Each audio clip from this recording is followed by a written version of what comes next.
ఇవాళ నేను బ్రెడ్తో ఇంకొక డిఫరెంట్ స్నాక్ రెసిపీ చూపించబోతున్నా. చీజీగా చాలా బాగుంటుంది. మీ దగ్గర ఉన్న ఏ వెజిటేబుల్ అయినా యూజ్ చేయొచ్చు.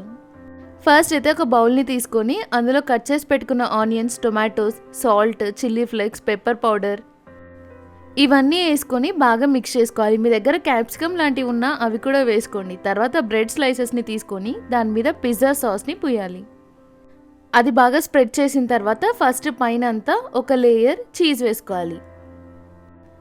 చీజ్ అంతా కూడా ఒక లేయర్ వేసుకున్న తర్వాత పైన వెజిటేబుల్స్ వేసుకోవాలి. ఆనియన్, టొమాటో, ఇంకా మీ దగ్గర మీకు కావాల్సిన వెజిటేబుల్స్ ఏమైనా ఉంటే అవి వేసిన తర్వాత పైన మళ్ళీ చీజ్ వేసుకోవాలి. తర్వాత ప్యాన్లో బటర్ వేసుకొని ప్యాన్ అంతా స్ప్రెడ్ చేసిన తర్వాత మనం ప్రిపేర్ చేసి పెట్టుకున్నాం కదండి బ్రెడ్ స్లైసెస్, ఇవి కూడా అందులో వేసుకోవాలి.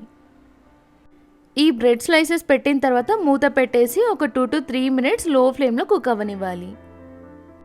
ఇదంతా బాగా కుక్ అయిన తర్వాత ఇంకొక ప్లేట్కి ట్రాన్స్ఫర్ చేసుకోవాలి. ఇంకా మీకు బ్రెడ్తో చేసుకునే ఎలాంటి స్నాక్స్ ఇష్టమో, ఎలాంటి రెసిపీస్ కావాలో కామెంట్ చేయండి.